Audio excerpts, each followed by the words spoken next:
Okay. I have some quick testing to do, and I'll explain why in a second. The stream's not supposed to be live for a minute, so y'all will be okay.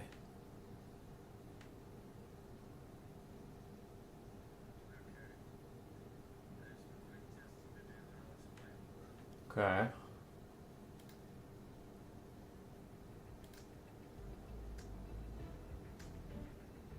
That's not helpful. Y'all will be okay. I know you're going to hear the same thing again. 1 second. I'm doing some tests. Okay.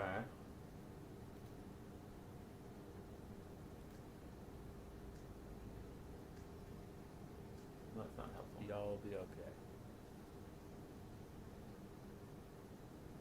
I know you're going to hear the same thing again. Okay. We should be good. I'm going to move the microphone a little bit closer to me. We got a different setup today, which is why that intro was a little bit weird. Yeah, what up? It's me. I am not streaming on my computer like normal. Grace, for Christmas, she got a new laptop from me and my family. So she had this old one.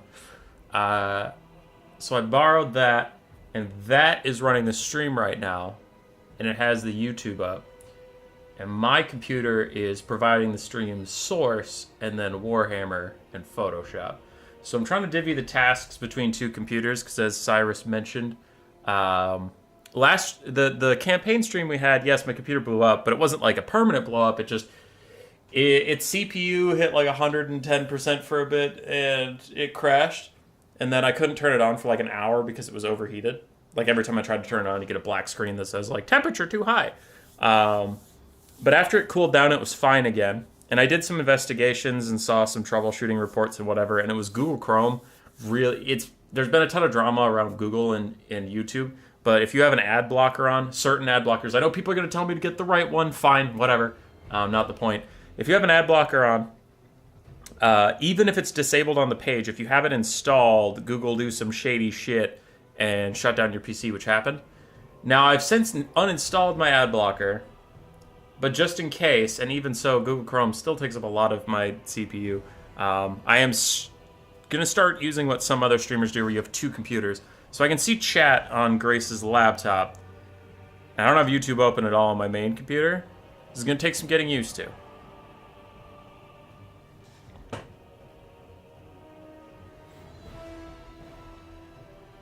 How is Grimgor a force of nature? Have you ever been in his way? Have you ever been in his way?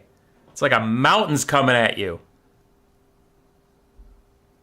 Have you heard of Firefox? Because Firefox didn't do that? Yeah, but my Human Boy Yes Yes account is all set up through Google, and being a YouTuber, Google wants you to use Google for a bunch of things. It's easier to watch YouTube on Firefox, sure, but streaming from Firefox gets a little tricky. You have to do some extra authentication and stuff. How's the audio? The audio shouldn't have changed, but I'm just nervous with this stream being on two different computers. I know at the start it was a little weird.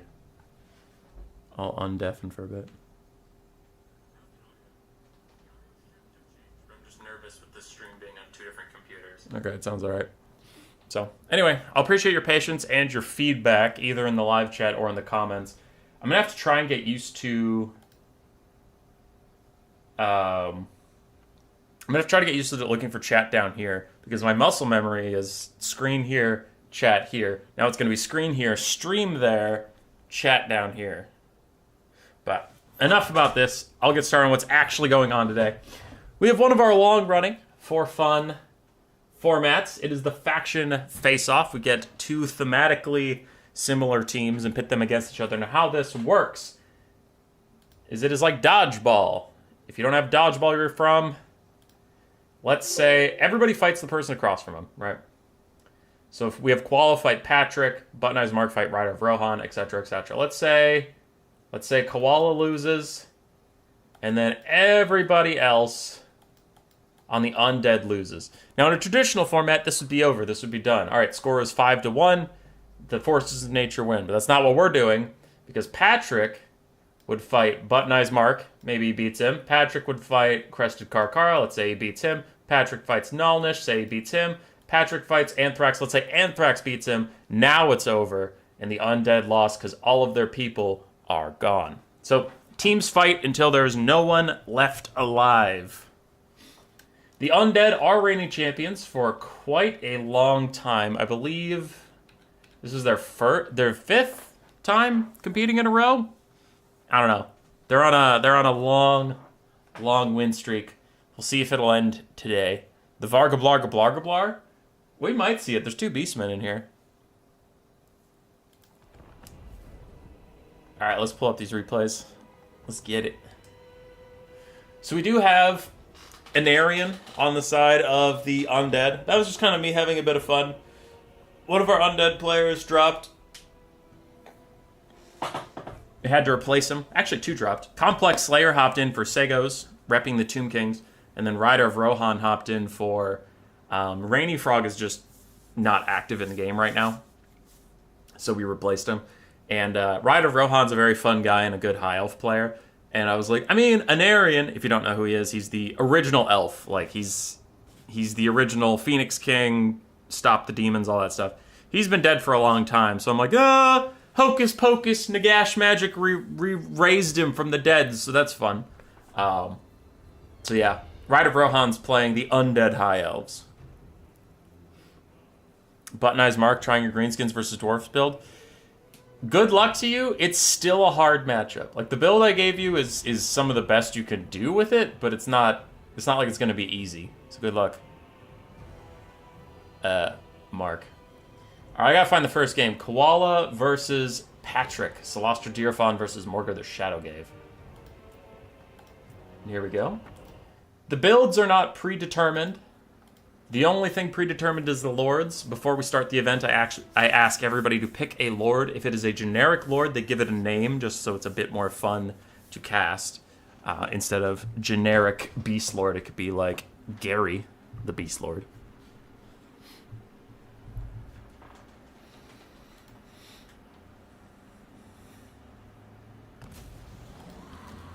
Alrighty, for the Vampire Coast and the reigning Undead champions, hoping to get first blood, we have 4 animated Hulks, the Lamprey's Revenge, 1 Fellbat, Celostra Deerfawn, with her Night Summon, Fog of the Damned for the leadership debuff, and then Tide Call. A couple of Syrenes, and then the Black Spot, a bunch of zombie pirate pistol mobs, some handgun mobs, back them up, and Scurvy Dogs. On the other side for the Beastmen of Koala, we have Centaurs, Minotaurs, Ungor Raiders, Butchers of Kalkengard, more Ungor Raiders, a lot of them, 4 actually. Ungor Spearman Herds, Morgar the Shadowgave with his summons, and Embrace Him in the Wild Traderkin.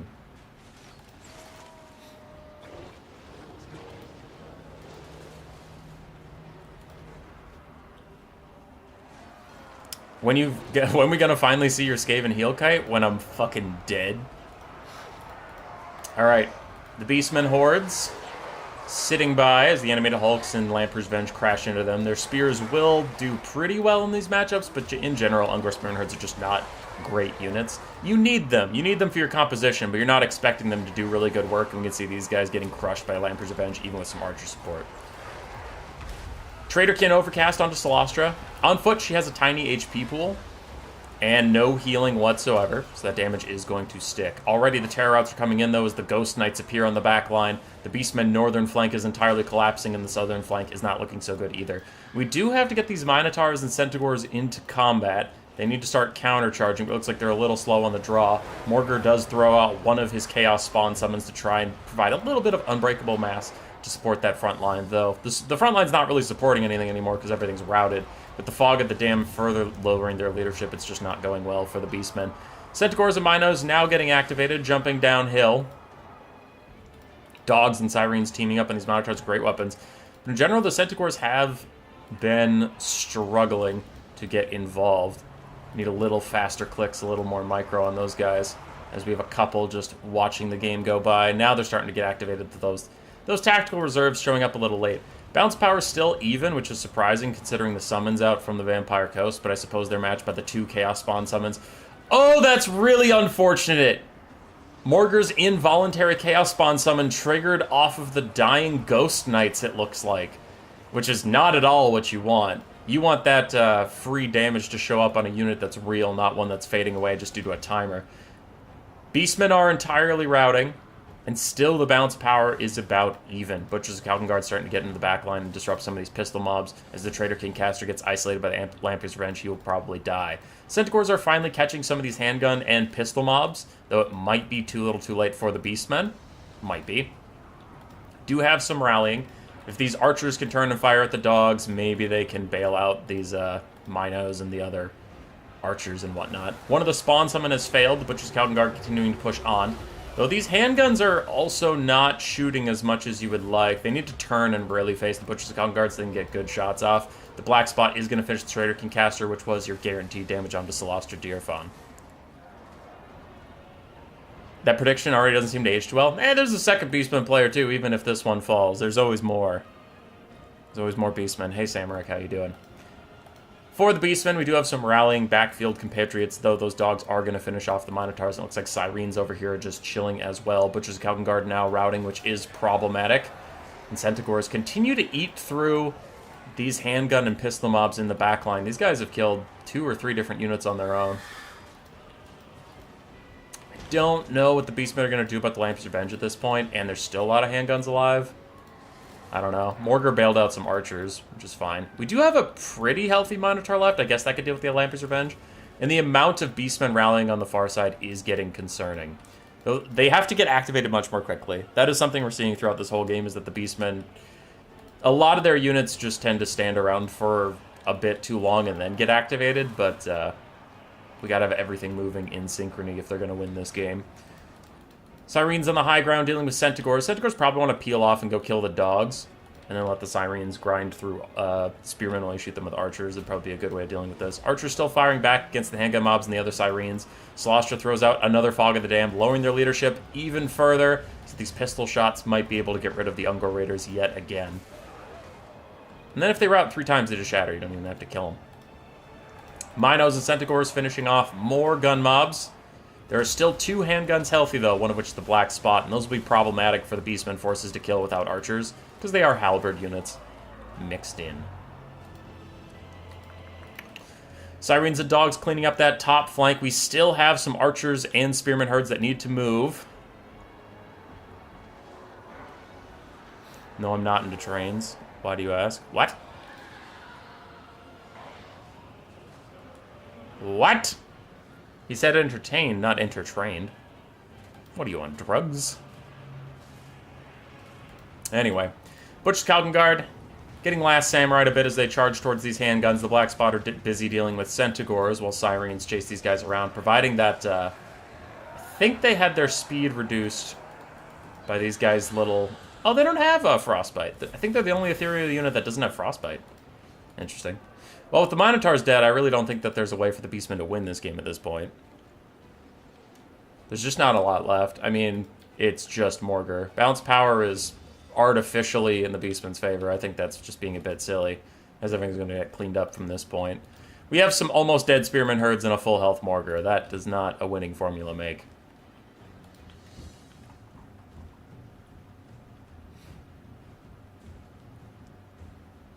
Then spit at the camera. This ain't Twitch. Can't do stuff like that. Just fast forwarding as Morgar blobs his way through this, but there's no way he wins from that point. GG.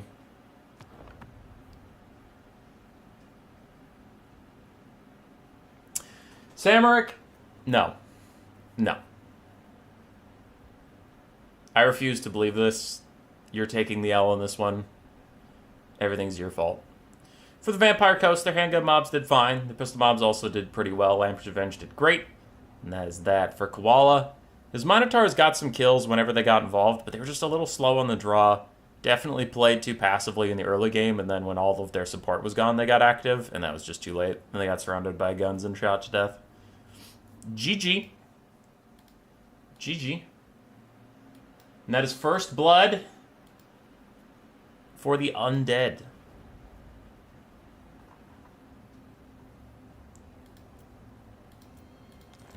What's next? I'm looking for Buttonized Mark and Rider of Rohan. That'd be it.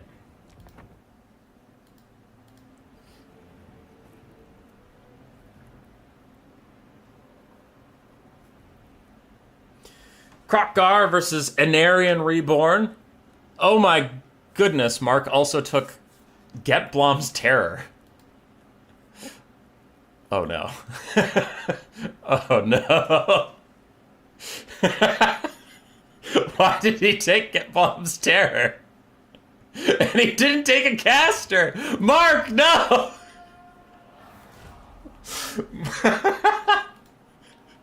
Oh god.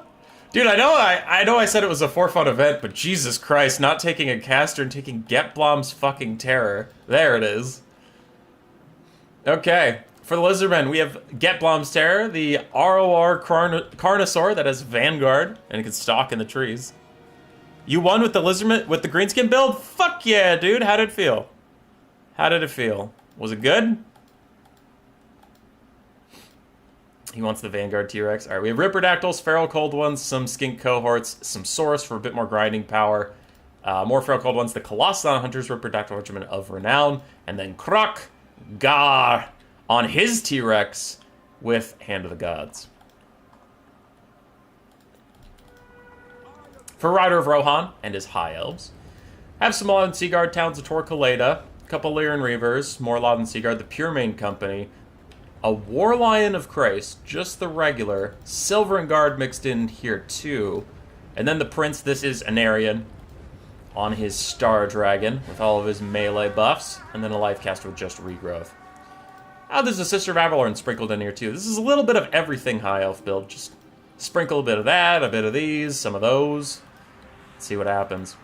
Anarian does have healing behind him with that Mage of Life, but he does not want to fight Krokgar or Getblom's Terror in an honest fight. He's going to want to take a fight when he has all of his buffs up, and then as soon as they wear off, he's going to need to pull back to his spears. Because he actually will lose to Carnosaurs in melee combat with no healing factored in at all.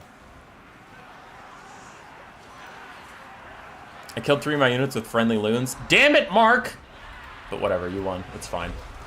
The Prince took a Hand of the Gods to the butt. He did not enjoy that, but he is enjoying charging these Skink Cohorts and getting rid of all of them. Colossadon Hunters dive down on top of him. They will get good damage if they can surround him and really start swinging with their anti-large and stuff, but they're taking a lot of punishment from the archers for this, and there's no healing on the Lizardman roster, so that is a very expensive unit that's just already dead and gone. Getblom's Terror is making his way over here slowly but surely. And for now, the Silver Guard and Spearmen are going to hold till the end of days. I really don't see a lot in this Lizardman build that can take them out swiftly. I mean, Saurus can grind with them with the best, but they're not going to actually get that many kills. And the Prince did avoid Krokgar getting back into the sky. Sister of Avalorn turned to kill their second Ripperdactyl. Towns of Torquelada also provide that fire weakness, but the Ripperdactyls get in here. And the Sister of Avalorn are a very expensive unit. If the Ripperdactyls can snipe them out, then that's about an even trade for the Colossadon Hunters that were taken out earlier. Getblom's Terror is coming! He's gonna be here! Look at him go with his blue striped tail. Blue stripe for more melee defense. Whee! Barr! He ate up some lions. What a good boy. More Feral Cold Ones are joining the fight. Krokgar has gotten in here too, and now things have gotten a bit messy. This is where the Lizardmen could start to come back in this game and really take things to task. The High Elf line has a lot of DPS and archers, and the longer they're mucked up, even if the Laud and Seaguard aren't going to die because they're pretty strong defensively, they're not shooting, and that's really all you need out of them. The Towns of Torquelada still getting a couple shots off. Krokgar taking a lot of damage, so is the Prince. The Prince is down to about half HP, but he has regrowths. Krokgar does not, and Krokgar already routes. You coward! The last defender, my ass! You get back in there, and you don't give up until he's dead! Krokgar's getting chased away. Rip in peace. Getblom's Terror is now getting shot by these little archers. Skink Skirmishers trying to offer their own support. The Feral Cold Ones fighting Silver and Guard is a dream scenario for the Silver and Guard. They love beating up on those little Velociraptors as Getblom's Terror throws around some High Elves. I can't say I am sad to see that animation. I do love watching a good High Elf chomping. And now he is back onto other things. Man, Getblom's is having the time of his life. The Lizardmen are not. The Lizardmen are having a very bad time, but Getblom's is chilling. He's just running around eating some elves. He doesn't care. Look at him go.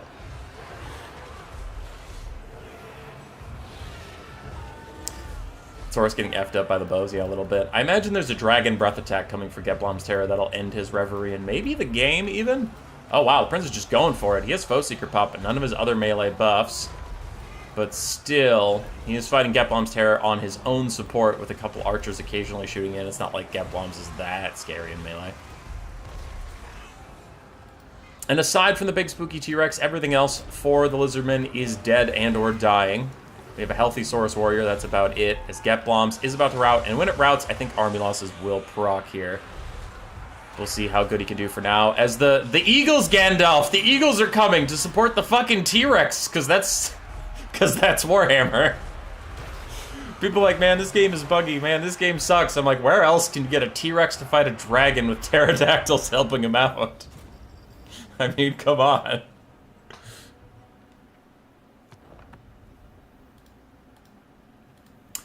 For Rider of Rohan, he did amazing. He did great. He's everyone's favorite artist.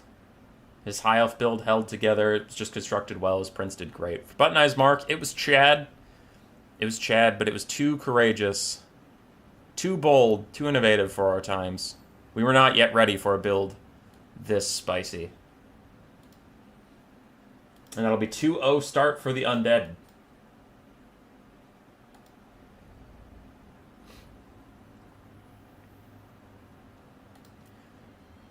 Okay, what am I looking for next? Butcherbird versus Salinator.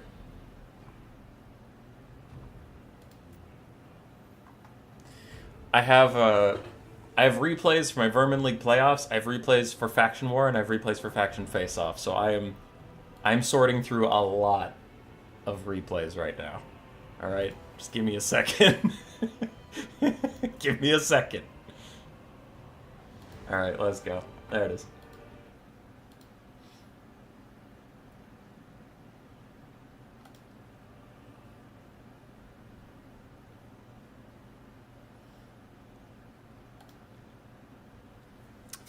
Salinator on the Vampire Counts versus the Wood Elves of Butcherbird. Two factions I think are struggling right now. I do think both could use some buffs, though I know some people disagree with me on that. For Bird, we have Orion, King of the Wild Hunt, and then some Deepwood Scouts and Way Watchers, including the Hawkeyes of Drakira. No infantry, just Cav and Archers. Wild Riders and Sisters of the Thorn to back them up, and a Spellsinger of Life with Dwellers Below and Earthblood. On the other side, for Salinator, we have the Red Duke. Very popular candidate, even though he's not generally considered good. 4 Vargeist, a Corpse Cart, some Blood Knights, looks like 2 Blood Knights, and then a front line of a lot of Skeleton Warriors and Zombies, just to push forward and put that pressure on the Wood Elves. Vargeists already took a bit of damage from their first volley, but Invocation Heck will make that right as rain. They'll be fine with it.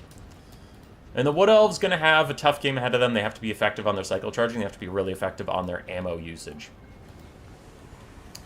Uh-oh. That feels like a whoopsie, using all these very expensive archers on some skeleton warriors and zombies. I imagine Fire Bow was probably off. They might have gotten an attack order on something else. I don't know. I don't think that was intentional. Cavalry charge is going to have to kill a lot of the infantry, while the Way Watchers and stuff will have to kill most of the flyers. But again, another shot into the Skeleton Spearmen. Those guys are cheap and shielded, which does not feel worth your ammunition. Especially in a game versus Undead that have so many summons and heals that you really just have to snipe out what matters and ignore the front line. So, a couple slight whoopsies there. Blood Knights will be a prime target, as the Hawkeyes of Drakira are already firing on them. They do have some missile resistance, and they are shielded, but they're just such an expensive target that it's a worthwhile fight anyway. And it baits these guys into a bit of a bad engagement with 2 different Wild Rider attack angles, both getting the charge onto the Blood Knights. Yeah, you can see the Blood Knights are getting wrecked. That was a really good engagement for the Wood Elves here, taking out that extremely expensive unit. Vargeist flying in now. Nice job from Salinator. This is something you have to do, and we actually talked about it in the recent new player tournament, but this is something you have to do against Kite, is you can't go in one at a time. You have to commit everywhere, because they can't shoot everything all at once. Like, that Blood Knight got murdered, got massacred. There's nothing you can do about it, but that means these guys got in for free. A Hawk's Talon from Orion is hitting them right now, and they're doing some good damage on the Wood Elf Cavalry. The Butcherbird also screened for his archers very well. Took all the damage on his cab instead of those elite archers, and now they're backing off, getting more shots into the Vargeists. And the Vargeists haven't gotten away from this scot-free. They are taking a lot of damage. The Sisters Thorns and the Wild Riders got a decent charge. The Sisters Thorn and the Wild Riders now routing from the damage they had to take, and the Deepwood Scouts are dying. The 3 Way Watchers are all kept safe so far. 1 Blood Knight is gone. The other Vargeist still on the ground, but it looks like the Wild Hunters of Kronos and the Wild Riders can't sit and grind with those Vargeists anymore. They are needed elsewhere. A Deepwood Scout has been lost. Sister of the Thorn and Wild Rider are routing for now, though without any Blood Knights left alive to take them out. There's one over there. But I suspect they'll get far enough away that they can rally and come back. Some zombies are dying. Way Watchers firing away at stuff, and Orion is just sitting, chilling, fighting the Red Duke for now. He seems fine with it. Ooh, this could be a problem.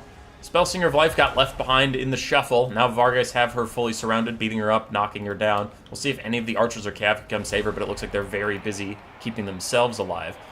One Vargeist is about to die. The Wild Rider and Sister of the Thorn have come back, as we mentioned before. Blood Knight's getting very low. And an Earthblood Overcast is out for everybody else. That leaves the Spellsinger of Life with no healing and no support on her side.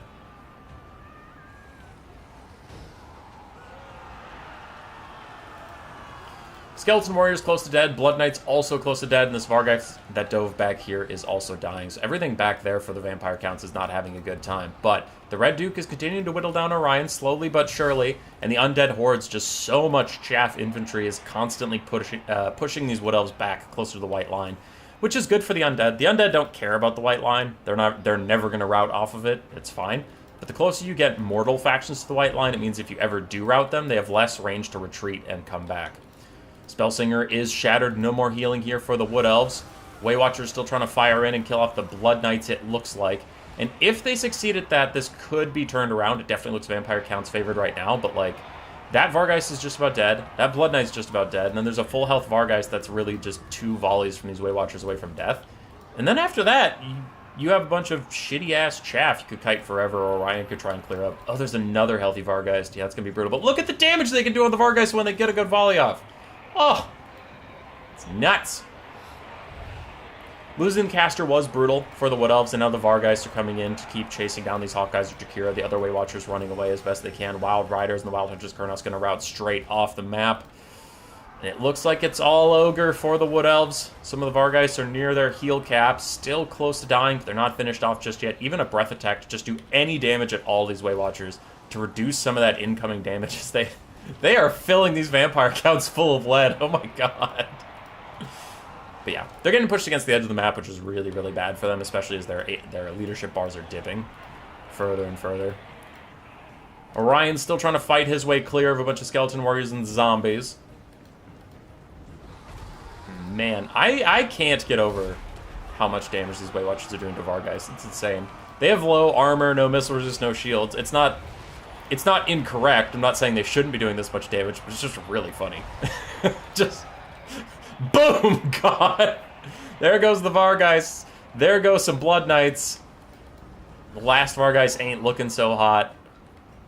But we do have a full health Red Duke. There's a ton of chaff left. And Orion also, it's not like he's full HP either, right? He's not doing well. The Wood Elves have nothing left. So they killed everything of value besides the Red Duke, but they lost everything of value in the trade, which just leaves the Red Duke. Hey, Cuden. Segos, I hate you. And I just said nice things about you in my server when people were asking about the top 5 players right now. You were in that list, and you come into my stream and you just bully me. Why would you do this? Orion's killing a Corpse Cart, but the Red Duke is back. A Breath Attack plus a charge will probably end this. And that is GG.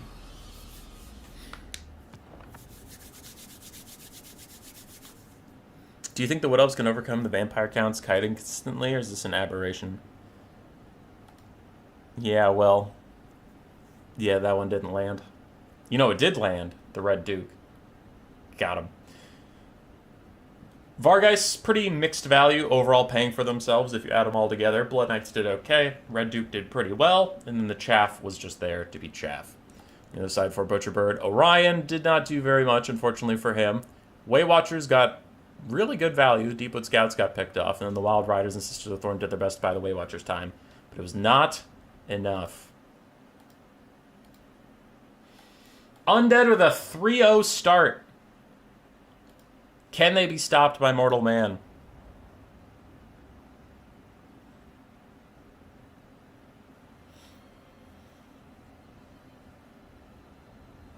Durthu solos the VC army? Of course. But you pick your lords ahead of time. So, Salinator knew he was fighting Orion, and Crested Karkara knew he was fighting the Red Duke. Other than that, they can change their builds, but Before the event begins, you pick your lord. Alright, so I delete that one, and then I'm looking for Tomb Kings and Greenskins. Ooh, boy. Where? There it is. There it is. Complex Slayer versus Borgash, also known as Nalnish.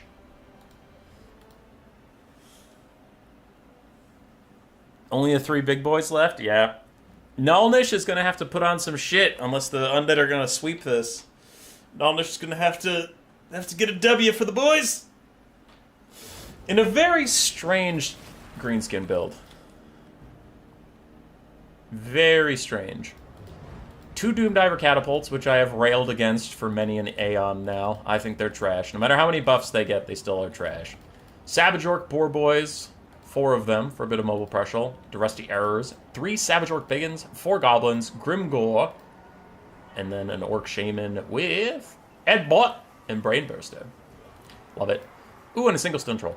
I like the build overall. I really, really do, except for the Doomdivers. I've just lost all faith in them after watching several replays. After their recent homing projectile buff, people tried them out. People sent me replays. I was never impressed. We'll see if this is the first game that they actually look good. On the other side, for Complex Slayer, we have Cetra the Imperishable up on his war kitty cat.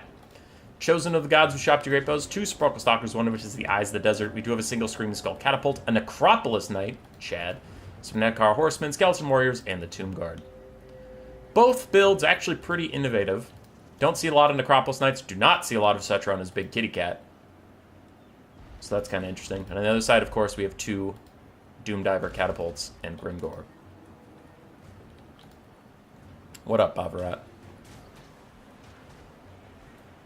Doomdivers stomp Great Bows? I guess over time. Go, Doomdivers, go! Got those Chosen of the Gods down to half HP. Complex Slayer is going to fall back. His Scream Skull catapults are still just trying to get in range. Looks like they're going to counterfire against the Doomdivers.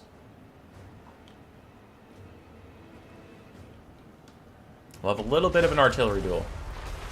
I've not seen any of these replays ahead of time, so I don't actually know what's going to happen. Ever. Though I do know who wins the overall faction face-off, because I have them all. I waited to stream them until I had all the replays, but I've never seen any of the actual games. So we have a bit of an artillery duel. Chosen the Gods still trying to duel with the Doomdiver catapults. That is one thing I'll give you, is they're not going to be particularly good at killing off these guys, because the Goblin War Machines are all spread out. It's not like they're going to hit a bunch of models at once, where they really mess up cavalry or archers or things like that. They're just not going to do as well in this kind of duel, as the Doomdivers continue to fire away.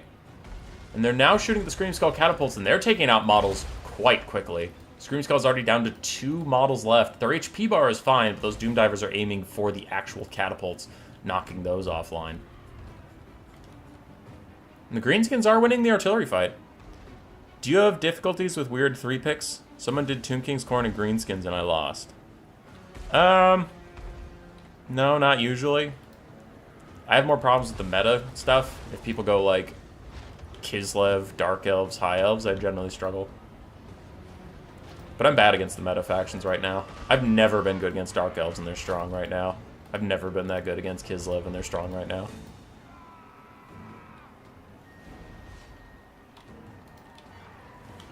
The artillery duel is almost at an end, as the Screaming Skull catapults are losing. The Chosen of the Gods are almost dead. The Tomb Kings will soon be forced to go into melee, or just sit here and get shot, which is not a great choice, of course. Screaming Skull catapult down to its last model. And here come the Suicide Goblins. Not quite knocking it offline just yet. For the Doomdivers, they still have 8 out of 8 models. They have suffered really no losses here whatsoever. Is this the end of the Screaming Skull? Yes.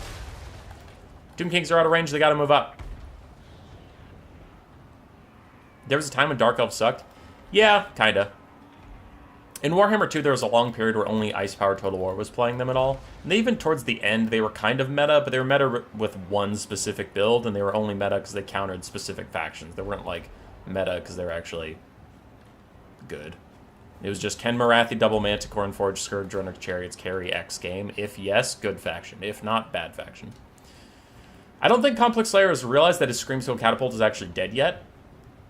Now he's starting to move up, but for a bit there it looked like he was just going to go defend it. He does need to move up. Doomdiver's still firing away. Now they're shooting the Acropolis Knights, which that'll be fine for them. Here we go. The Greenskins actually should be fine in melee too, though. I mean, they have Grimgor, they have 3 Savage Orc Biggins, and they have 4 Savage Orc Boarboys. I really don't know what the Tomb Kings are going to do at this point. Losing all of that expensive stuff was bad for them. And Cetra is quite expensive on his War Kitty. It makes him tanky, but he's not really a carry threat on it.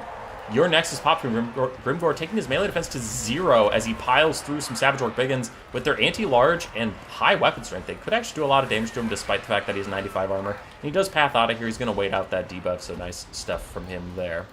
Sparkle Stalker is going to go shoot at some of our Savage Orc Boarboy friends.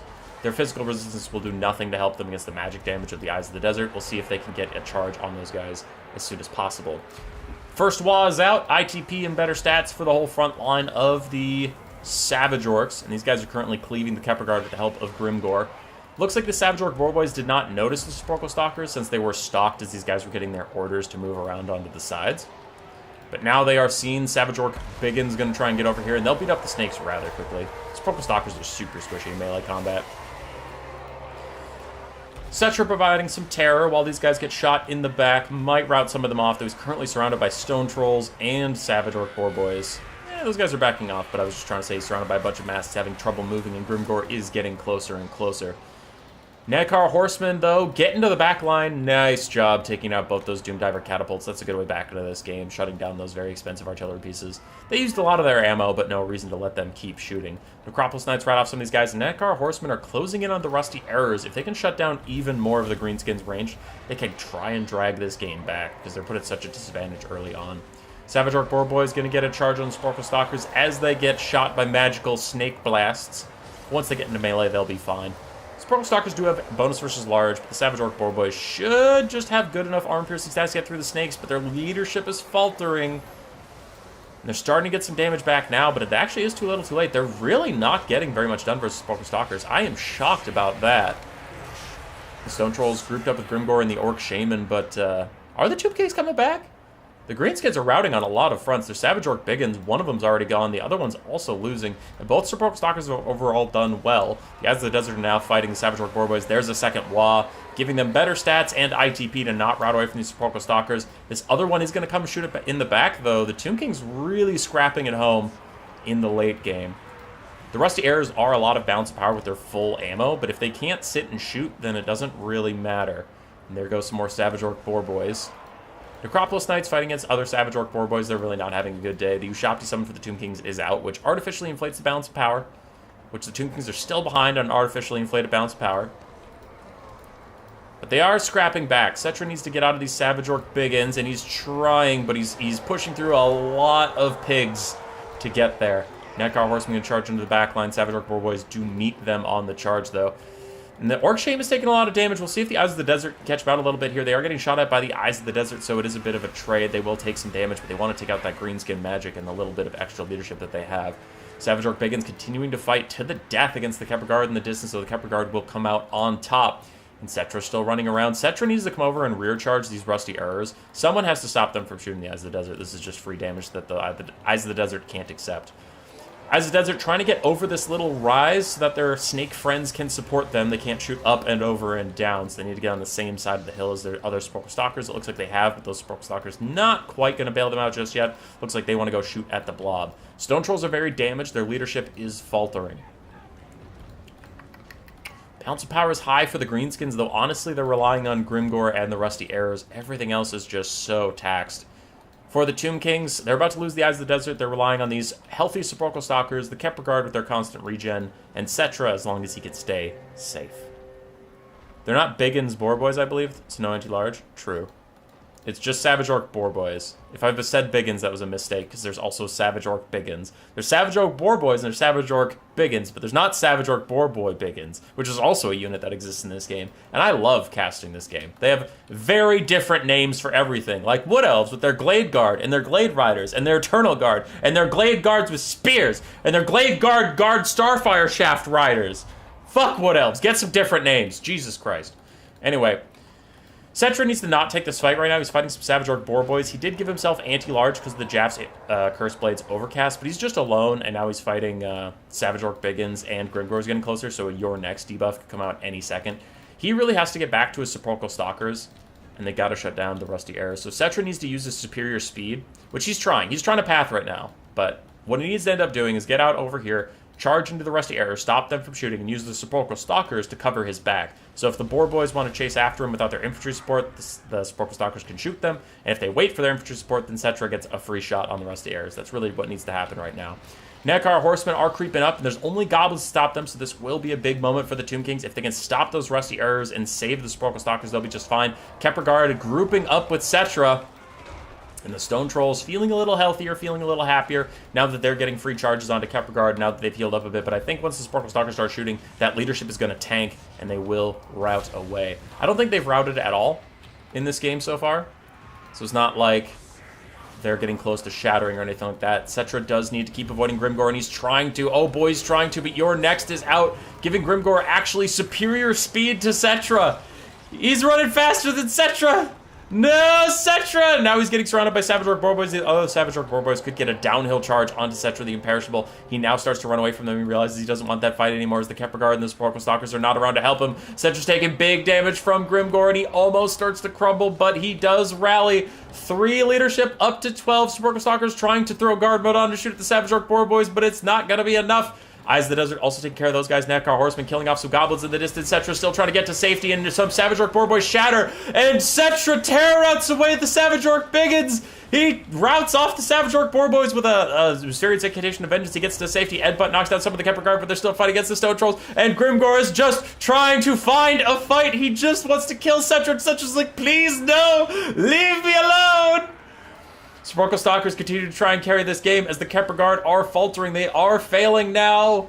Stone Trolls getting good hits on them. The Savage Orc Biggins do rout away, and Cetra can maybe chase them off the map. He needs to be careful getting too close to Grimgor. We already saw that. If Grimgor gets the debuff off, Grimgor is actually faster. The Nekar Horsemen are failing in their task to stop the Rusty Arrows. Goblins are actually beating them, and Nekar Horsemen, you suck so bad. I fucking hate you. They're 650 gold, and they're just not that good. I hate Nekar Horsemen. Skeleton Horsemen are trash too, but at least they're cheaper. Nekar Horsemen, you suck. Anyway.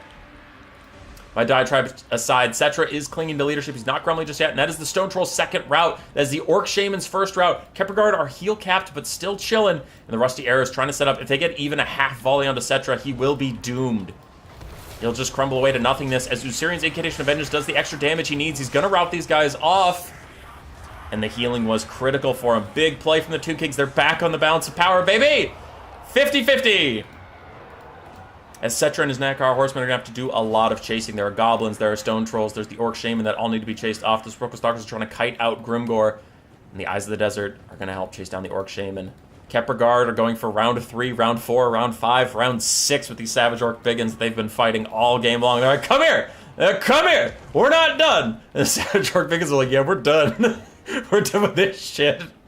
We don't want to fight you. Stone Trolls did rally. We'll see if the Eyes of the Desert can rout them for the third and final time with some Snake Blasts, or if they're going to take a charge. Because a charge to the face from the Stone Trolls at this health point might just take out the Eyes of the Desert for real this time.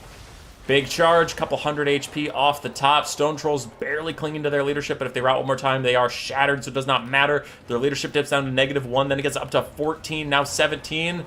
Jaff's Incantation Curse Blades offering the Tomb Kings a little bit more healing, a little bit more damage, and you're next, again slowing down Cetra.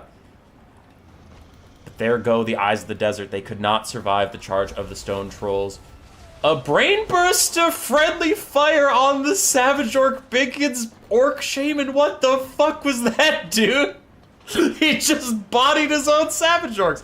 Is he didn't need him. He didn't like their cowardice against the Cover Guard, but then again, your next did slow down Cetra enough for Grimgor to catch up. Grimgor got some rear attacks, and Cetra is down. The Tomb King's leadership, the Tomb King's spells are gone, and wait, those Stone Trolls routed again? I thought they routed 3 times. How did they not shatter?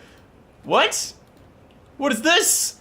As Sepulchral Stalkers try and chase them down, the Orc Shaman, the Stone Trolls, Grimgor, and the Savage Orc Biggins look like they're going to be enough.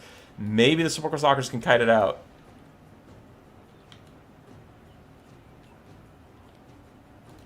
Even the unique names the Wood Elves have are annoying. They have Way Watchers, Wild Riders, Wildwood Rangers. Unfortunately, our Rangers are abbreviated to WR and WW.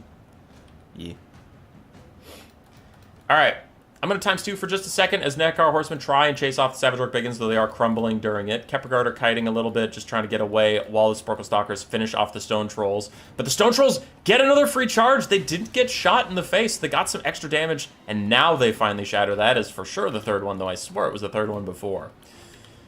It's looking a little over, though I have seen Sepulchral Stalkers do some wild stuff in late game when they get to shoot. They need to shoot that Orc Shaman that's coming close to them just for the balance of power. As the Savage Orc Biggins, if the Kepragard can route the Savage Orc Biggins, and these guys can route the Orc Shaman, they can keep the balance of power stable enough they won't just get army lost, and then they can use all their ammo on Grimgor, which 5 volleys from a very healthy Sepulchral Stalker, 14 out of 16 models, that can kill Grimgor. That actually can. But we'll see if they get all their shots off precisely. The Kepragard getting low. Yeah, that was a good amount of damage off of 1 volley. They get 4 more.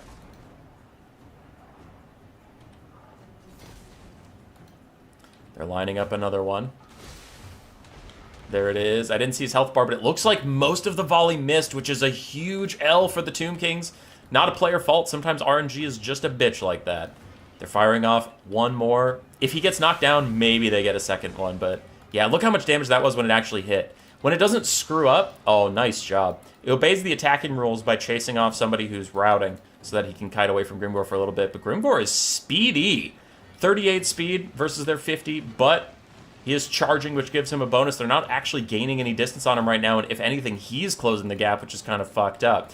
They want to get 1 more volley onto him while they still can, but they're having issues getting away from him because he's getting that infinite charging thing that I always complain about. But he's catching up to something that he's 12 more speed. That's not cool. He's exhausted. They're diminished. I don't even want to hear it. I don't even want to hear it. We go, oh, they're both exhausted, so the speed is a lie. He's exhausted. They're not, and he's catching them. I hate this. I hate that you get infinite charge. It's stupid. It is so stupid. I will constantly rail against it, no matter how many times people explain to me, oh, well, he's just charging forever. Yeah, fuck that noise. You don't get to charge forever. It should be a limited activation for a small amount of time, and if you catch him in that amount of time, then great. If not, the charge wears off. God damn it. Grimgor gets knocked over by the Sepulchral Stalkers, but the Orc Shaman is off the battlefield. The Savage Orc Biggins are shattered, so for attacking rule reasons, he does have to fight Grimgor pretty consistently. And as we saw, he can apparently just run the Sepulchral Stalkers down, so not that it fucking matters.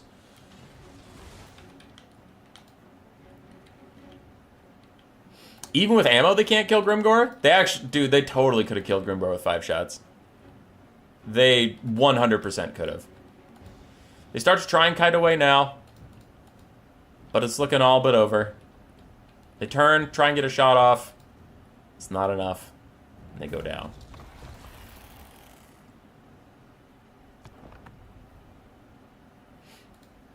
Sepulchral Stalkers can for sure kill Grimgor in a couple volleys. I had a game versus Big JP where they killed Archaon and Herald Hammered Storm. 1 Sepulchral Stalker killed both when they're allowed to kite. Necropolis Knights, Chosen the Gods, Screamskull Catapult all got shut down very quickly. Nekar Horsemen were good utility. They provided a lot. Sepulchral Stalkers really tried to hard carry this game. The Kepragard also did good work. And Cetra honestly did fine. He didn't get a lot of value, but he was tanky. He healed for a lot, just kept the Greenskins occupied, kept his leadership there for his team. Stone Trolls got amazing value. Grimgor did fine. Screamskull Catapults, after all that, if you add them together, barely paid for themselves. Because they're 1,000 golds. This one's 1,100 and this one's 900. If you add them together, that's 2,000. Savage Orc Biggins did fine. Savage Orc Boar Boys overall did a little better than their gold value. The Rusty Arrows did great. Basic Goblins held on. GG. That was a very good game.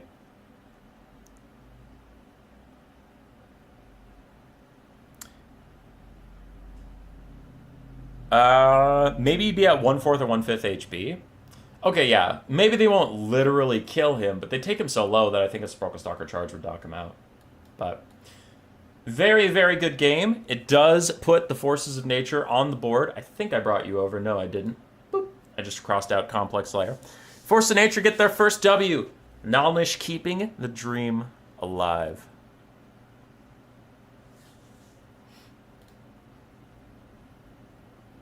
Okay, I'm looking for Chalk-Crow and Anthrax. Chalk-Crow and Anthrax. That's not Chalk-Crow and Anthrax. That's not Chalk-Crow and Anthrax. That's Chalk-Crow and Anthrax.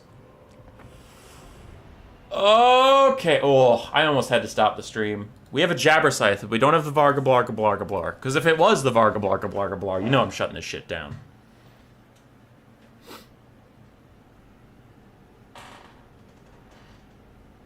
You don't think they can kill him in melee? I would agree. I would actually agree with that. I was more thinking that if they lower his leadership enough, that he would just rout. But yes, no. Now we're speaking more of the same language. I don't think they could have straight up killed him. I think they could have got him so low that his leadership would falter and he would rout, and then they'd chase him off the map. But I do think you're right. If he got into melee, no matter what HP he was at, I think he would beat them if he never broke. Alright. Chalk-Crow's Vampire Coast versus Torox the Brass Bull and Anthrax's Beastmen. We have the Eye of Morsleep, a Cygor ROR, and I hate Cygors. I know some people don't, but I hate them. Jabberscythe, Torox, a bunch of archers, a front line of Ungor herds and Ungor spearman herds. We do have the Blackhorns Ravagers in the distance, and more Ungor herds over here. On the side of the Vampire Coast, oh, Butcher Scout Guard up on the hillside. For the Vampire Coast, we have Count Noctilus, 3 Bomber Bats, a bunch of handguns, Animated Hulks, Lamper's Revenge, and then a Pole Arms front line of zombies. Straightforward build. I like it. We saw a lot of these Elements in Sipa's build versus Koala, and that's just because they're very good units. Animated Hulks are super cost-effective mass to stop Minotaurs or Centaurs from rolling through your zombies like with their superior mass. They're just good at blocking things. The Jabberscythe died while I was talking about that. It just got pincushioned by a whole bunch of handguns all alone. Poor thing. As Torox is currently taking his vengeance out on Count Noctilus for the concept of that. Eye of Morsleep, I don't really know what he's going to achieve here. A slow, inaccurate artillery piece really is not going to outshoot the coast or anything like that, so I unfortunately just think that that doesn't belong in this build at all. My hatred of Cygors aside, let's pretend Cygors are good. It's not going to do very much versus the coast, unless you're going to full kite them, which is difficult to do. Torox is also currently getting pin-cushioned by 2 different handgun mobs as he fights Count Noctilus. Brass Body is up, giving him a lot of resists as he continues to fight Noctilus, but Noctilus is an anti-large duelist with high melee defense, and Torox is not enjoying his time fighting that guy. Elsewhere, the Beastmen are just getting wrecked by the Vampire Coast. Handguns are killing everything off. Their chaff is losing. The archers got mucked up by Bomber Bats and Mass. And that's going to be a quick GG inside the Vampire Coast.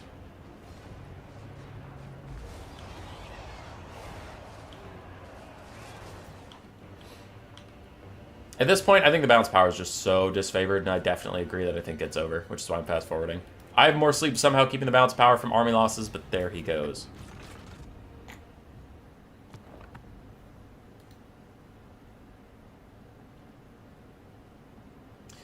In a short game, but the handgun mobs got a billion value, which kind of shows how that went. Bombers took out a lot of the archers, polearms held. For Karasi, Torox and his Jabberscythe dove in the back line, did not get a lot accomplished and died. The Eye of Morsleep got 800 value, and then the game ended. Wasn't his fault. But the archers were shut down really fast by those bombers. GG. How good is Mr. Chalk overall? Mr. Chalk's a fucking legend. No, I don't know, man. I haven't seen him play too much. He's been active in my chat, but, like, I haven't seen him play too much. When he plays, he's fine. He's fine. I think he's kind of on that threshold of being, like, one of the best new players, quote-unquote, but not a mid-tier player just yet. Because, like, when I say mid-tier, I would consider myself a mid-tier player, right? What I'm talking about is top-tier, mid-tier, and new players. I think Chalk is on that level where it's, like, right at the barrier between new player and mid-tier player. Somewhere in there. I'd have to see him play more to really get a read on him, but that's just my early opinion. And if you're like, wait, you consider yourself a mid-tier player? Yeah, I'm not a top tier. Top tier players are like the green one, Void Lulz, Alfredino, Razel, Cal Harmon back when he played, Papa Palpatine back when he was practiced and played, Blood Penguin when he practiced and played, that kind of thing. Like, I don't know. If you watch me play, I still make way too many mistakes to be a top tier player. Right? So. It's difficult. It's difficult to be good at the game. Last match of the round 1 is Father Ramsey on Nakai the Wanderer versus the Longshanks with Biscuit, the Strigoi Ghoul King.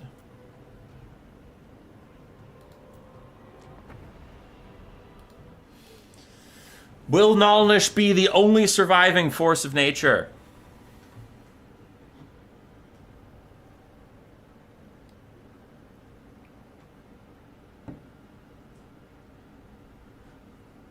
We purposely set up a tournament where we have to watch Undead games. I have a little surprise for you at the end. We might not be seeing too much more Undead on these streams, you guys. But that's a little surprise for later. We'll get back to that. Biscuit on his Terrorgeist mount, the Strigoi Ghoul King, Spirit Leech, and Invocation of Nehek for him. We do have a Necromancer on his corpse cart. 1 Blood Knight, 4 Crypt Horrors, a Mortis Engine, Skeleton Spearmen, and Zombies for the front line. On the other side, we have 4 Skink Cohorts, 2 Salamander Hunting Packs, the Star Chamber Guardians, Temple Guard with 2 Soar Spears to back them up. We have 3 Sacred Croxagores with Nakai, the Mother Flippin' Wanderer, and then a Beastcaster with Flock of Doom, Panzer Penetrable Pelt, and his Cube of Darkness. I have literally never seen this in my entire life. Okay.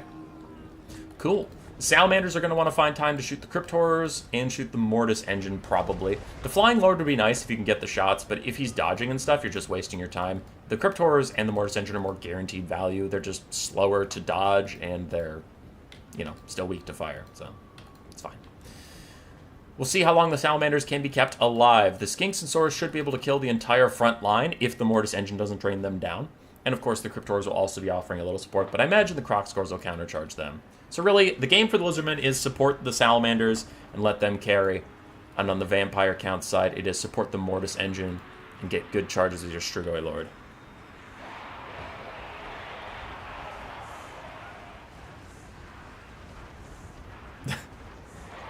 CJ, are you going to get all the best players you can to destroy us? Dude, what? No, dude, what? No. At the end of this stream, there's definitely not a surprise turnaround. There's definitely not. No. All right, Salamander's taking a big chunk off some Crypt Horrors. Good stuff, good stuff. Though, Longshanks does thread some Skeleton Spearmen through the flanks to get on these Salamanders. We will have to get them some support soon for Father Ramsey. Spirit Leeches have started on Nakai the Wanderer because this Lizardman build did not bring any healing. So that Spirit Leech is going to be a very key spell. Ooh, and he's going for a breath attack, it looks like, onto Nakai, just trying to get extra damage out. Nope, he's backing off. He doesn't care now. He didn't give a shit. There's his breath attack down the line of some Skinks. It does very little damage, though. The Strigoi Ghoul King's Terrorgeist breath attack is nothing like a Dragon breath attack. Dragons are insane. Salamander's now teeing off onto the Mortis Engine like we liked. That is a good volley. That's good stuff. They'll have to kite away, and there's not a lot to really support them back here. The Sacred Croxagores are involved in the frontline fights. There's no one in the backfield to really peel for these guys. Other Sally's turning and trying to fight. Blood Knights getting through the Sacred Croxagores just barely. Just kinda. It'll be top 5 versus you guys. You'll have to send your builds to them ahead of time. Easy. Easy. No, well, just wait to the end of the stream. We might have a little surprise. We might have a little teensy-weensy surprise. A little bit of thing. Alright, Mortis Engine's running away from Nakai, who is dancing after it, throwing his club all around. I love his charge animation, and everybody across the history of time always has. These Salamanders somehow slunk away, and now Crypt Horrors... Oh, the Crypt Horrors were gunning for him, but actually the Salamanders are going to get off another 1, maybe 2 volleys in safety. They're shooting at Biscuit. Poor Biscuit. Oh, now they're shooting at the Mortis Engine, and that's big damage from the Star Chamber Guardians and the Kai and the Salamanders. They'll take out the Mortis Engine, which is the big thing that can kill off the Star Chamber Guardians, so that is a huge win for the Lizardmen. Salamander Hunting Pack not looking too hot over there, as they're still harassed, and Blood Knights are going to get a free charge on these guys, so it looks like it's going to be a trade of the Mortis Engine for both of the Salamander Hunting Packs at this point. But without the Mortis, can we even kill the Star Chamber Guardians? As, oh lord, that is a lot of blobbed up units, all getting hit with an overcast Flock of Doom. They're not loving it. They're not loving it. Zombies try and distract the Salamanders, but they know their duty as they fire into the giant clump of Crypt Horrors who are all standing together. Blood Knights do finish off the other Salamander hunting pack, and I think, honestly, Biscuit needs to just go out here and dive on these guys. He can't allow those Salamanders to keep firing. Star Chamber Guardians getting down to about half HP. No healing for them. But the Crypt Horrors keep getting set on fire. Something has to be done about them. Zombies are not enough to deter them, and the Blood Knights chasing off a different Salamander until it shattered and died. That seems okay, but you really got to stop this other one, so I think maybe just leaving it at routing and going back for it later would have been fine. But man, these Crypt Horrors are taking so much damage, and an overcast, another Flock of Doom, not overcast this time. Oh, things are turning against the Undead. These Sallies! The Sallies! Blood Knights are coming. They're full steam ahead towards these guys, but there's no more support, so now we have a Sacred Croc Score full HP and a Sword of Spear full HP, just sitting here like, do it! Do it! I dare you! I dare you to come for these Salamanders. See what happens! See what happens, you punk-ass knights! You're gonna get power-fisted. As the Crocs are after them, they're still peeling for the Salamanders, who are continuing to fire into the hapless Crypt Horrors, who just can't catch a break here. Necromancer's trying to provide them a little bit of stats, some regen, plus their own natural regen. They're just trying to get through it, but man, Biscuit ends up having to just commit his own body to killing off the Salamander hunting pack, realizing that they can't be allowed to survive. And the Blood Knights can get a rear charge that can maybe help them, but Sora Spears, they don't care about Blood Knights. They're fine. They're chilling. They'll take that charge all day. Blood Knights are here. This is a good play from the Strigoi Ghoul King. He's doing his best in this situation. I like it overall. It's just, it's making the best of a bad situation. So it's not going to be great regardless. Nakai takes his day out on the Necromancer, knocking him down, getting him close to that crumbling point, but all of the Crypt Horrors are crumbling. Some of them are even disintegrating, and the Salamanders once again get free, continue to kite around. The Blood Knights get a little bit of a heal, but it's just the Blood Knights and the Strigoi Lord at this point as he continues to get poked. But like over here, all this stuff is doomed. This is all doomed.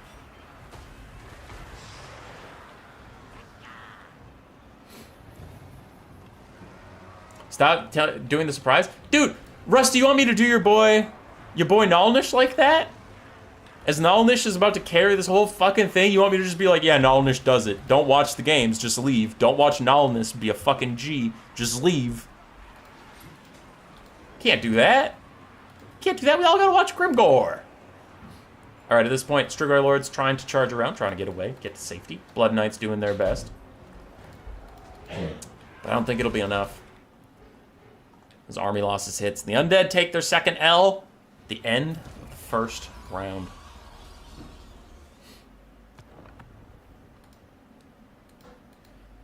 Biscuit did his best, but the Strigoi Lord is just too much of a meme. Just the Undead build did okay. They did fine. Couldn't peel enough from the Salamanders. Salamanders getting good value. Star Chamber Guardians did amazing. Sacred Croc Scores also did pretty well. Hazel Basil is upset and sad, as is her natural state. Nakai did okay. Flock of Doomcaster did okay.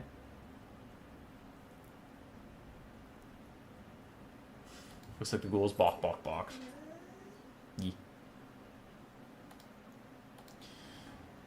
That is it for round one. So now at this point is just scheduling, where it's like, you know, there's no order to it. It's, hey, any of the surviving people fight any of the surviving people. And I have to be very careful about what order I cast the game, so I don't cast them out of order and one doesn't make sense. Okay, so what was the order of this? Gotta make a game plan here, you guys. That's a faction war game. That's very different. Faction war and faction face-off are not the same. So we have this one. Then we go into that one. Got it. Okay. Alright, yes, I have the order. Grimgore is back at it, and he took on Rider of Rohan, Anarian Reborn. Ugh, can Grimgore put Anarian back in the grave? Or will the High Elves channel their inner Eltharion the Grim and shove the Greenskins back out to sea?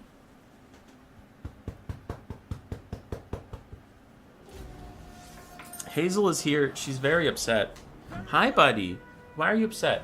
Okay. Oh, no. I can't cast like that. Okay. Well, for everyone else's sake, while I deal with this dog. Look at this dog. Look at dog. Look at big brown dog. Look at dog. Hi, puppy. Are you upset? Are you upset?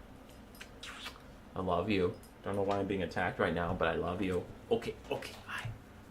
Hi. Look at puppy! Look at puppy! Which of these is undead? The high elves, because Anarian is undead. Hi! Hi! Hi! Look at puppy! Look at! You were gonna throw a punch, weren't you? You were gonna punch Dad. You were gonna punch Dad. Oh. Big punchy lady. Big punchy lady. Can I get back to the stream? Can I get back to the stream? Thank you. Whoa. That's not where the camera usually is. Alright. We're back.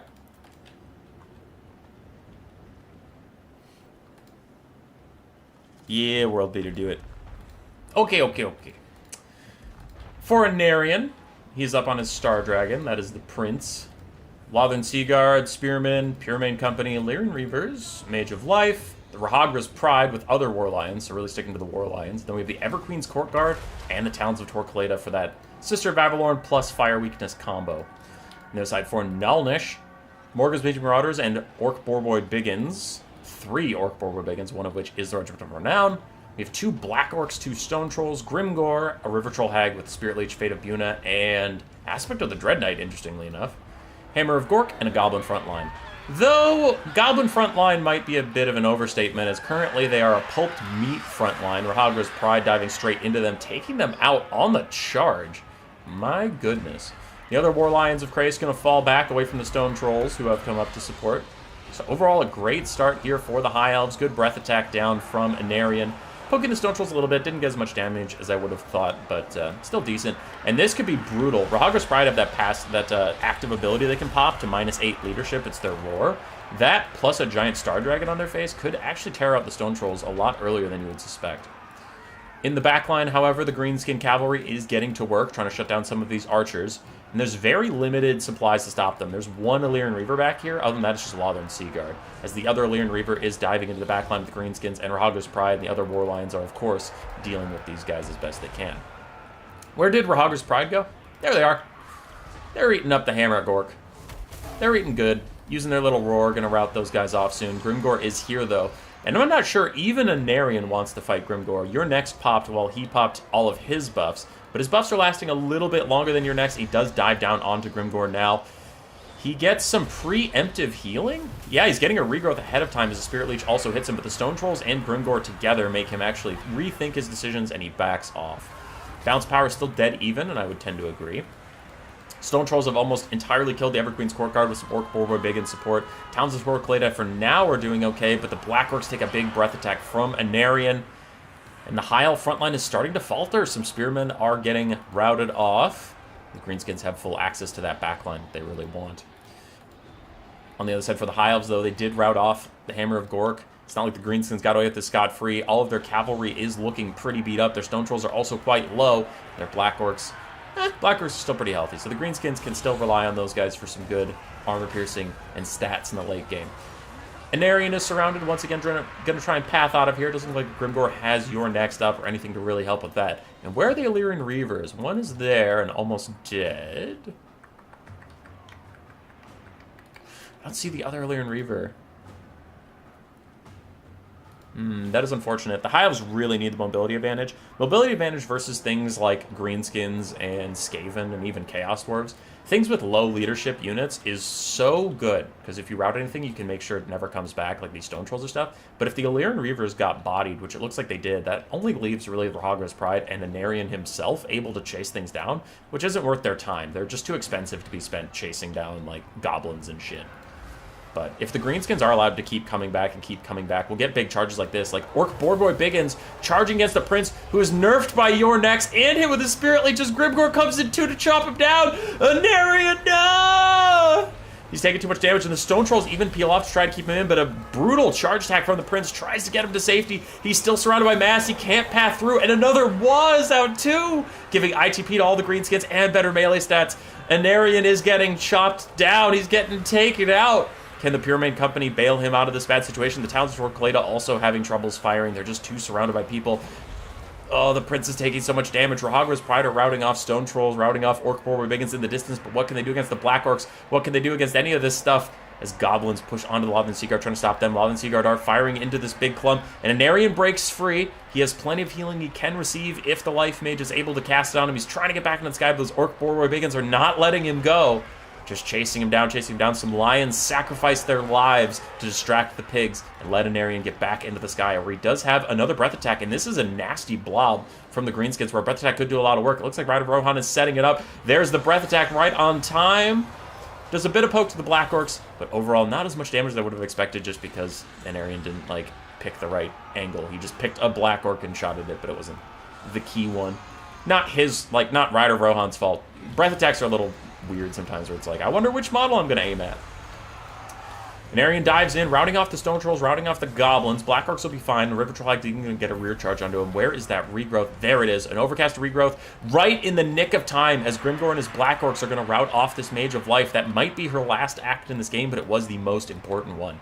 With the Stone Trolls routing off, if Rahagra's Pride can take some time and rout some people, make sure the Stone Trolls don't come back. Really, that'll leave the Greenskins with just a half-elf Black Orc, Grimgor, and a River Troll Hag, though Anarian is taking matters into his own hands, pops all of his buffs, and he's bodying the River Troll Hag as she has no support. The other Black Orcs are routed off by Rahagra's Pride. Rahagra's Pride and Anarian really putting this game on their backs. The Epic Queen's Court Guard refuse to rout. They keep applying that fire damage to Giant River Troll Hag as she goes tumbling away. The Black Orcs and Grimgor do need to come over here soon, but the Mage of Life scuttles off. Grimgor is faster, but he's going to have to chase her to the ends of the earth, and he can't just justify doing that, so he's going to leave, which means she could come back and cast a regrowth, maybe on Rahagra's Pride, maybe on the Pure Main Companies. The High Elves are coming back in this game in a big way. River Trolls routing, everything's routing. Stone Trolls do come back for a second, but they're getting shot at by the Fire Archers of Talents of Torquelada. They do not enjoy that whatsoever. Black Orcs are fighting away, but their leadership is starting to falter as their health continues to fall. Grimgor throws your necks down onto Anarian. He's trying to run him down, but the River Troll Hag shatters. There's no more Spirit Leeches for her. God damn.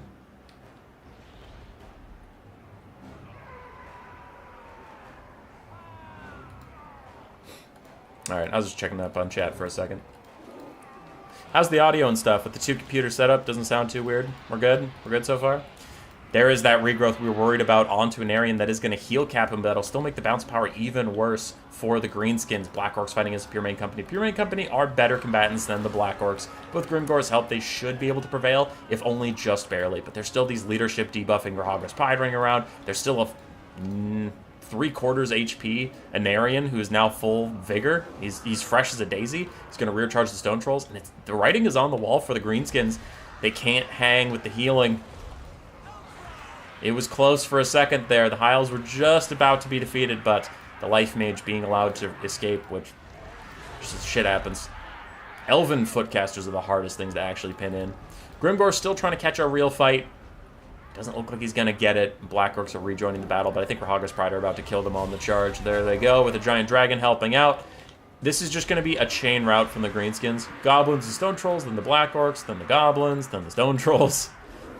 Everything routes in this straight line as Grimgor gets pulled further away from his Black Orcs, who are still fighting the Pure Main Company. And now it is just Grimgor versus the world. Anarian retreats from Grimgor. Everybody retreats from him as they're going to let the archers get a little bit of ping damage before they really have to commit to anything. A regrowth for Rahagra's Pride just to add insult to injury, and now they're going for army losses. Big shot on Grimgor, and that is GG. The Undead of Anarian strike again, leaving only Father Ramsey to hold up against the Undead Tides. But Human Boy, you said the Undead were defeated. You said there's going to be no more Undead. No more Undead on stream. Don't you worry. And Rusty's like, God fucking damn it, stop saying that. It's true. It's true. I have a surprise. There won't be any more Undead. They were defeated. I heard all the values. You saw what you needed to see.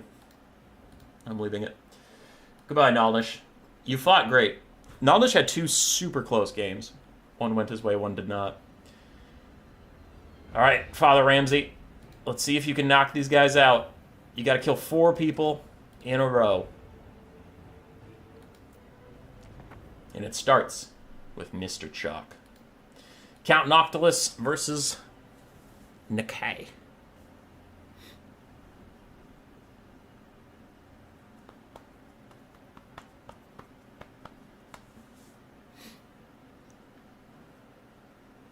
Mr. Talk versus Nikai.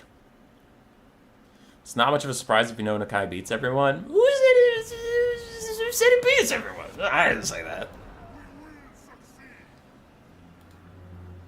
Besides, you guys love Lizardmen streams.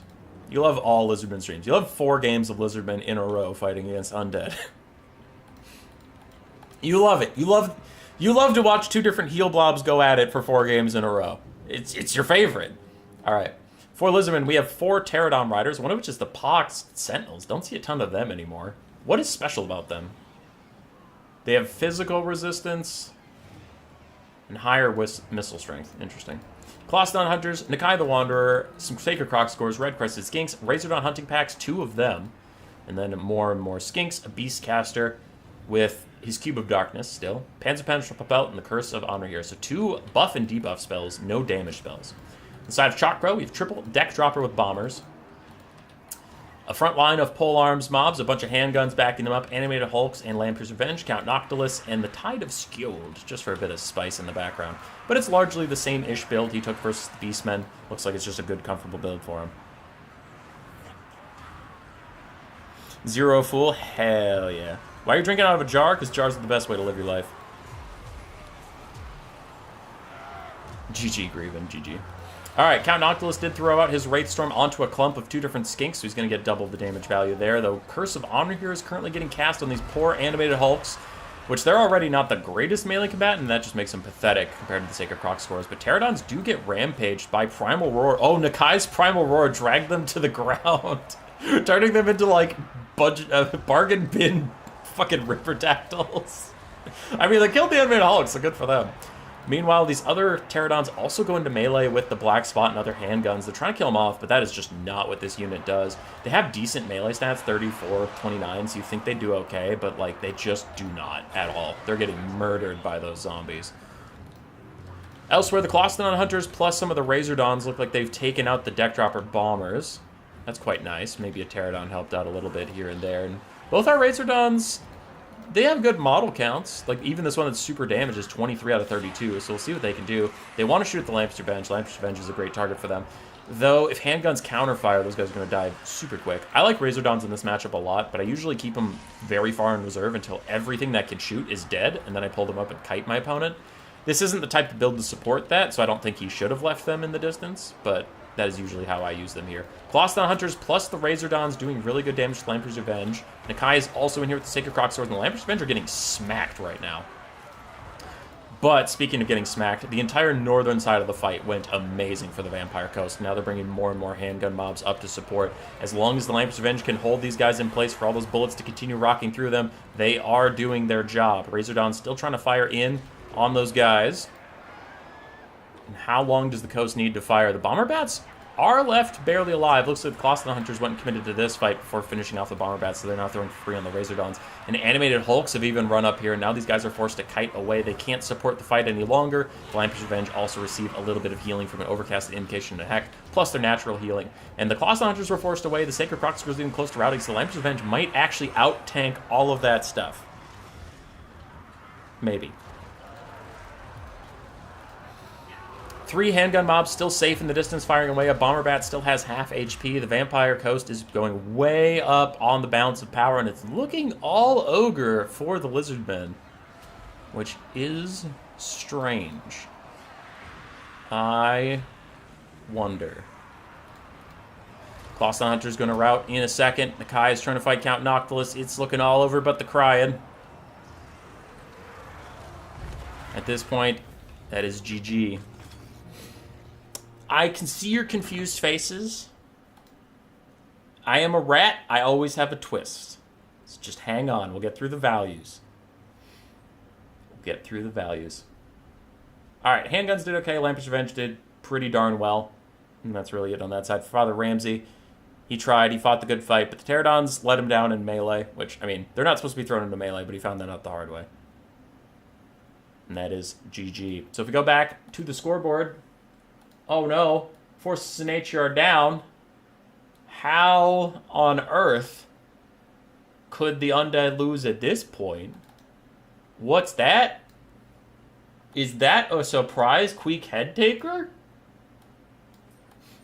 Alright, so I joined to the side of the Forces of Nature because after they lost, I was sick and tired of casting the same shit all day. I was sick and tired of casting Undead, so I did throw my lot in, and I entered the arena. Okay. So let's see how much Queek can knock out of the Undead. Now again, the same rules apply, my friends. The same rules apply, okay?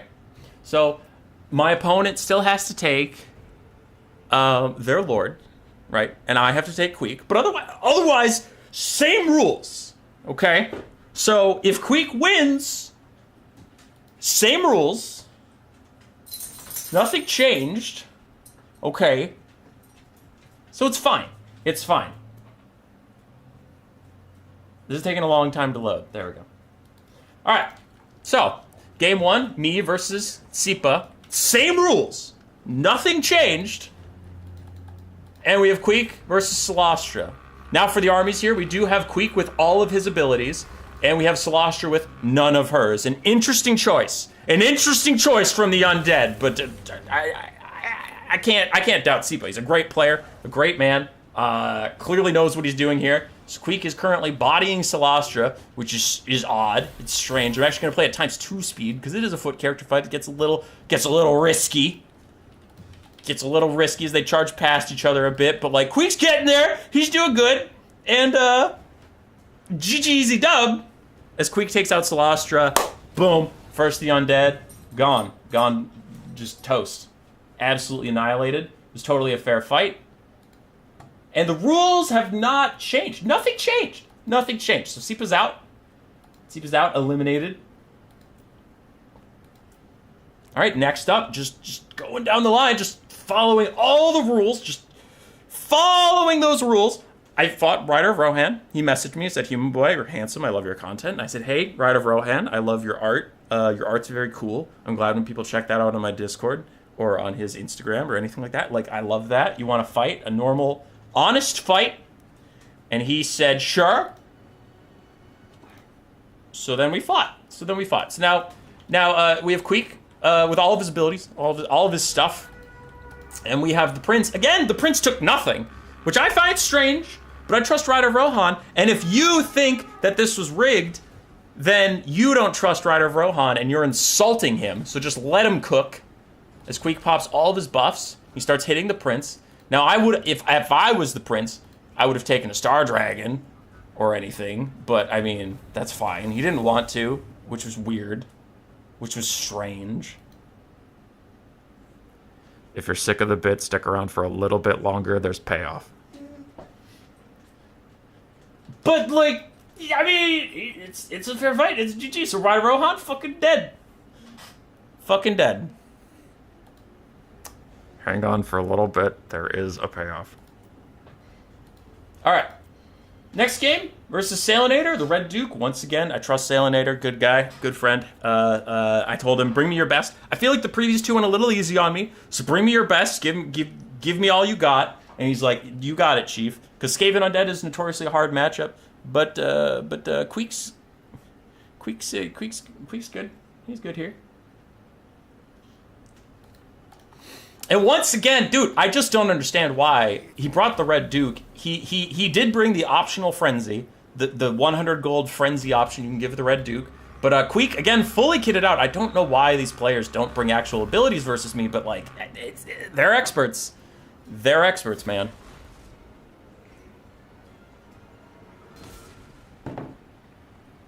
So once again, as we've seen before, Queek's going to body the shit out of the Red Duke. It's going to be GG. Okay, gets a little risky there. He takes actually a hit. That's the first hit he's taken. But we knocked out the Red Duke. And I don't know why any of the Forces of Nature player couldn't do this. This is so easy. And all of a sudden, we have the last game. Holy shit.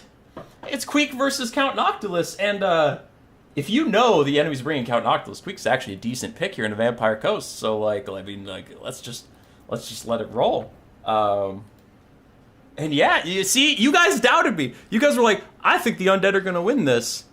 No late stage anything could possibly happen that would keep the Undead in this game. And the forces of nature are winning. So I don't know what you want from me. And Grace is in a meeting right now, so this part of the bid is going to have to be a little different than I scripted. As this cheating bitch. Every other fight up till now has been totally legit. And he brings all of these fucks because he doesn't want to 1v1 Queek like a fucking coward. And he cheated. He cheated. It doesn't count. It doesn't count. Undead lose. Chakra cheated. DC disconnect. Banned him from my server. Fuck that guy. Cheating piece of shit. Alright. That's fine. In a stunning display, Queek is defeated because Chakro cheated. And I guess the Undead can win again. I guess that's fine. That's fine. Now, some of you, more astute YouTubers out there, might be like, did you design this bit because the faction face-off was a little short? And for anybody watching the VOD, you didn't want the end of the video to come up so soon that they would know that it's going to end. That, like, after casting those two games, it would be, the first round's over, there's only 30 minutes left. The forces of nature lose. So is this just some sort of plot to lengthen the run time, but still entertain a live audience so that both the VOD viewers and the live audience have some fun, but in different ways? Yes. Yes, that is. That is exactly what is happening. But I hope you at least enjoyed the little bit I put on at the end just to pad the runtime for the VOD viewers. Much more seriously, the Undead players played great. They had some good builds while still having a bit of fun here and there. And we will be inviting them back to defend their titles. While I clear out all these things, yes. So, I will be posting in my Discord soon looking for 6 players to challenge them. I think the next theme to fight the Undead was going to be... damn it, I just had it. What was it? I think it was going to be Elven Supremacy, but we just had Wood Elves. And Rider of Rohan's playing an Aryan, so maybe we don't need Elven Supremacy. We just had Lizardmen, so I'm trying to avoid them too. I'll come up with something. We'll come up with a good theme. I had it, but I forgot. Oh, yes, that was it. The Fires of Industry. That was it.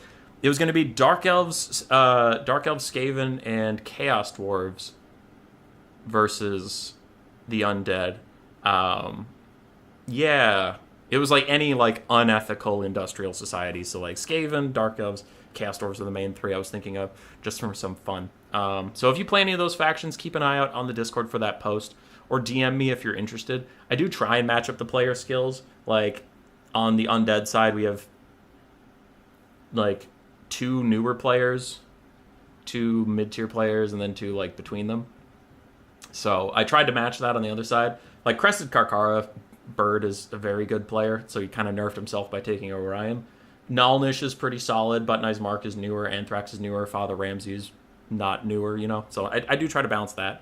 I know Nurgle's PA wanted to play. I know the Phoenix King wanted to play. So we'll do that kind of thing. I'll launch the next one after the Shadows of Change 2.0.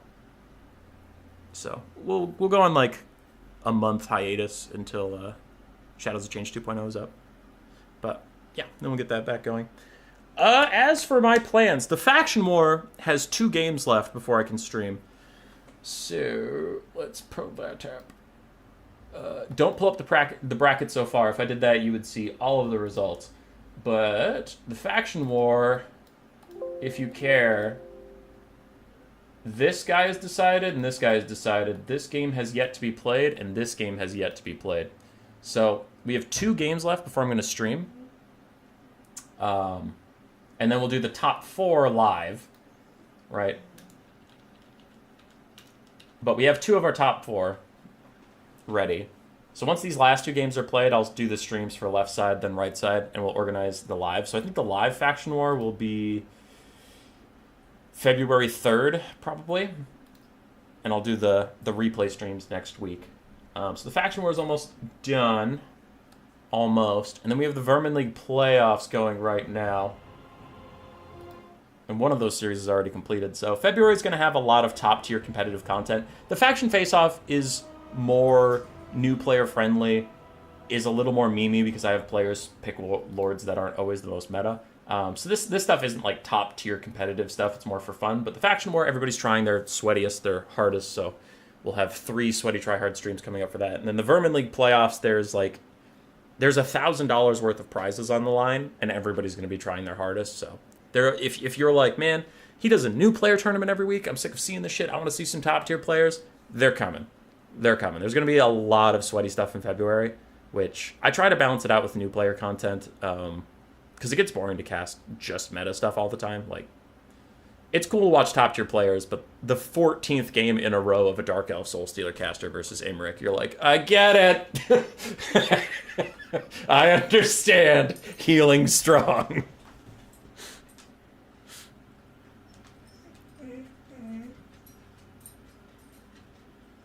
32-player FFA for the next faction war. That might be a little laggy. But all right, I'm going to shut the stream down. Hopefully the stream with 2 computers went better, so we didn't have any overheating or crashes. And yeah. Goodbye, everybody.